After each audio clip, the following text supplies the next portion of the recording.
नमस्कार दोस्तों, मैं दुर्गेश्वर कैवर्त आपका स्वागत करता हूं हमारे अपने YouTube चैनल में।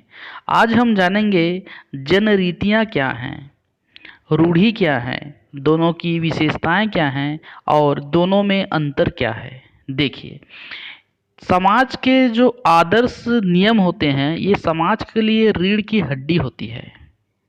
प्रत्येक समाज व्यवस्था में आदर्श नियम किसी न किसी रूप में पाए जाते हैं, क्योंकि यही वह महत्वपूर्ण आधार है जिसके द्वारा व्यक्ति एवं समूह के व्यवहार, उनकी क्रियाओं पर नियंत्रण रखकर अच्छा बुरा, सामाजिक असामाजिक बातों का ज्ञान कराया जाता है। और इसी के संबंध में आता है जनरीतियाँ। जनरीतियाँ क्या है? दो शब्द से बना हुआ है। एक है जन। जन का अर्थ होता है समूह, जन समूह, व्यक्तियों का समूह। और रीति का मतलब होता है क्रम, जीवन का क्रम। अर्थात हम कह सकते हैं कि जनरीति का मतलब किसी समूह विशेष या समाज में कार्य करने की मान्यता प्राप्त या स्वीकृत रीतियां होती हैं। किसी भी कार्य को करने की मान्यता प्राप्त रीतियां ही जनरीति कहलाती है। ठीक। अब देखिए, इसकी परिभाषा हम कैसे दे सकते हैं कि जनरीतियां समाज या समुदाय द्वारा मान्यता प्राप्त व्यवहार करने की वे सामान्य रीतियां या ढंग हैं जो परंपरागत होने के कारण, अर्थात पूर्वजों की धरोहर होने के कारण समाज के अधिकांश सदस्यों द्वारा अपनाए जाते हैं। देखिए, कुछ समाजशास्त्रियों ने इसके परिभाषा दी है, जैसे मैकावर पेज कहते हैं, मैकावर एवं पेज, कि जनरीतियां समाज में व्यवहार के स्वीकृत या मान्यता प्राप्त पद्धति हैं। जैसे माता पिता, गुरुजन को प्रणाम करना, यह क्या है? जनरीतियां तो है। मंदिर, मस्जिद या धार्मिक स्थल में जूते पहनकर न जाना, यह भी है जनरीतियां। किसी के घर में प्रवेश से पूर्व आवाज देना जनरीतियां हैं। नमस्ते कहना जनरीतियां हैं। तो ये सब क्या हैं? जनरीतियां हैं जो समाज द्वारा मान्यता प्राप्त व्यवहार करने का क्या है? तरीका है, रीति है, ढंग है। इसी को जनरीति कहते हैं। जन, लोगों की व्यवहार करने की रीति जो सामाजिक मान्यता प्राप्त हो, वही है जनरीतियां। अब इसकी विशेषताएं देखी जाए तो इसकी विशेषताएं क्या है? तो सबसे पहली विशेषताएं हैं, ये जो जनरीति हैं स्वतः उत्पत्ति होते हैं। इनका निर्माण सोच समझकर या विचार बनाकर नहीं की जाती, बल्कि स्वतः उत्पत्ति होती हैं। इनकी सामाजिक मान्यता प्राप्त होता है। ठीक। तीसरा है कि ये सामाजिक विरासत है, अर्थात पूर्वजों के द्वारा यह चली आ रही है, पूर्वजों के समय से। ठीक है। समाज का प्रत्येक जो नया सदस्य है सामाजिकरण के द्वारा जनरीतियों को अपने पूर्वजों से ही ग्रहण करता है। ठीक। नेक्स्ट है कि जनरीतियां उद्देश्यपूर्ण हैं, यानी साधारण परिस्थितियों के अनुकूलन करने के या किसी कार्य को सरल बनाने के लिए के उद्देश्य से जो है यह जनरीतियां बनी हैं। पृथक पृथक जनरीतियां, प्रत्येक समाज की अपनी अपनी जनरीतियां होती हैं। जैसे भारतीय समाज में देखा जाए तो यहाँ नमस्ते बोलते हैं। ठीक है। जैसे अदर कंट्री में कोई दूसरा वर्ड बोलते हैं। यहाँ जैसे प्रणाम करते हैं, वहाँ कहीं गले मिलते हैं, कहीं हाथ मिलाते हैं। ये सब क्या है? जनरीतियां तो हैं। जनरीतियां परिवर्तनशील है, अर्थात प्रत्येक समाज या समूह में पृथक पृथक जनरीतियां देखी जाती हैं। ठीक हो गया। अब क्या है? पीढ़ी दर पीढ़ी हस्तांतरित होती है जनरीतियां। ठीक, कि जनरीतियां पीढ़ी दर पीढ़ी जो है हस्तांतरण होती रहती है एक पूर्व। ठीक, ये है आपका विशेषताएं। अब देखिए इसका महत्व क्या है जनरीतियों का। तो जनरीतियों का बहुत ही इंपॉर्टेंट महत्व है। हमें सामाजिक सांस्कृतिक वातावरण में रहने की कला सिखाती है कि हम समाज में सामंजस्यपूर्ण कैसे रहेंगे। तो जनरीतियों को अपनाकर ही हम रह सकते हैं। दूसरा, समाज में एकरूपता आती है। तीसरा, मानव आवश्यकता की पूर्ति होती है जनरीतियों के द्वारा। नेक्स्ट है सामाजिक नियंत्रण में सहायक है, समाज के अध्ययन में सहायक है जनरीतियाँ। जनरीतियों को देखकर हम समाज के बारे में अनुमान लगा सकते हैं। अगला है भविष्य करने में सक्षम है जनरीतियाँ। ये हैं जनरीतियाँ।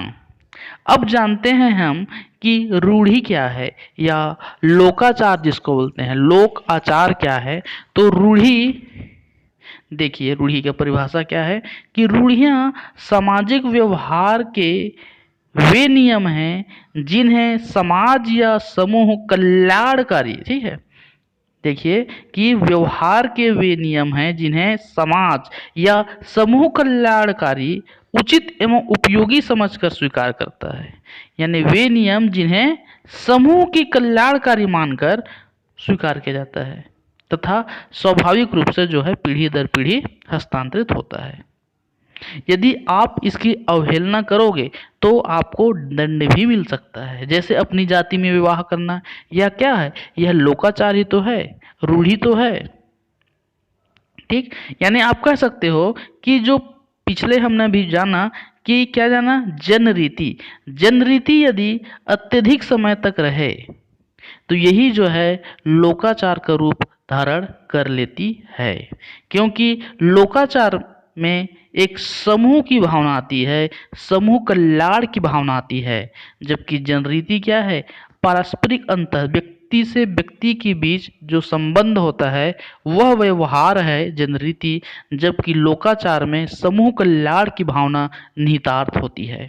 अब देखिए कि ये जो रूढ़ियाँ हैं, ठीक है, रूढ़ियाँ समझ में आ गया कि रूढ़ियाँ सामाजिक व्यवहार के वे नियम हैं जिन्हें समाज या समूह कल्याणकारी उचित एवं उपयोगी समझकर स्वीकार करता है, ठीक, और पीढ़ी दर पीढ़ी हस्तांतरित होता है। इसकी विशेषताएं देखिए तो ये भी स्वतः उत्पत्ति होती है, संस्कृति का अंग है रूढ़ी, प्रकृति इसकी कठोर होती है। क्यों?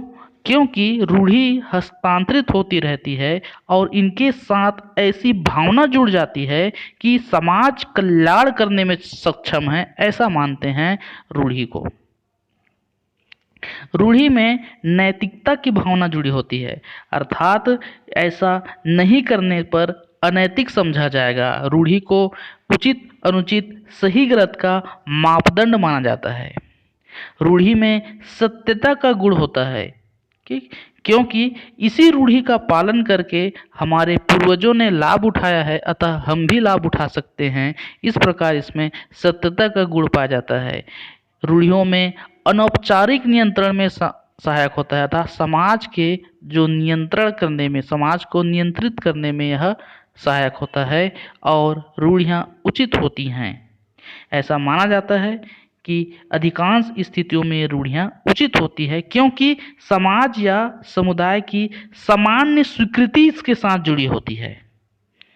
अतः कोई भी व्यवहार या कार्य उस समय तक उचित माना जाता है जब तक उस स्थान व समय की रूढ़ियाँ जो है उनका संरक्षण करती रहती हैं। बहुत सारी रूढ़ियाँ पहले थीं, उनकी अस्तित्व खत्म, जैसे सती प्रथा, सती प्रथा खत्म हो गया।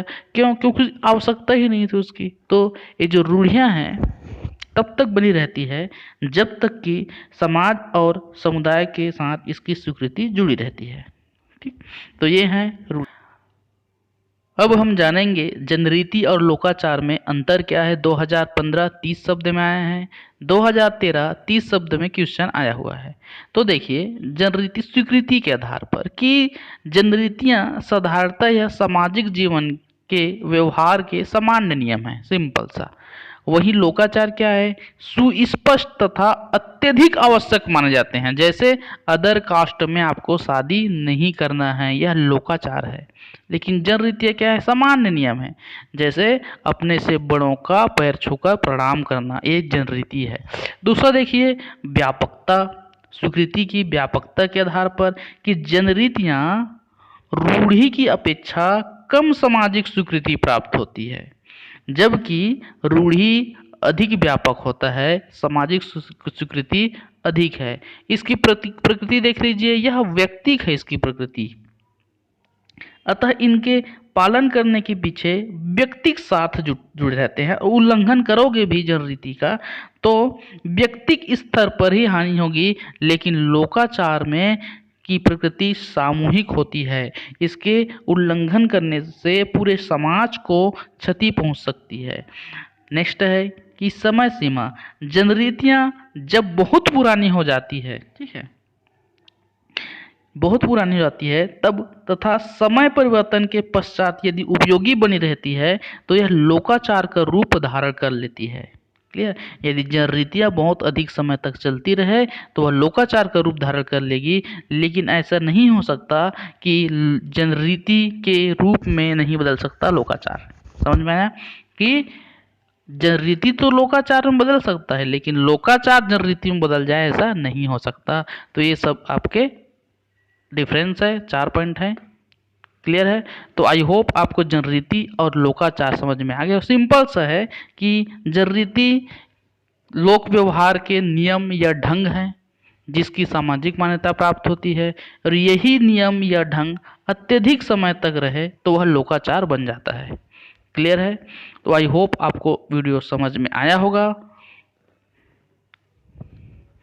समाज का अंग है परिवार, और इस परिवार का सदस्य बनना चाहते हैं तो आप चैनल को सब्सक्राइब कर लीजिए, वीडियो को लाइक कीजिए, दोस्तों को शेयर कीजिए। कोई सा भी आपके मन में डाउट हो तो कमेंट सेक्शन में लिखिए। Thank you very much. Thanks for listening. धन्यवाद।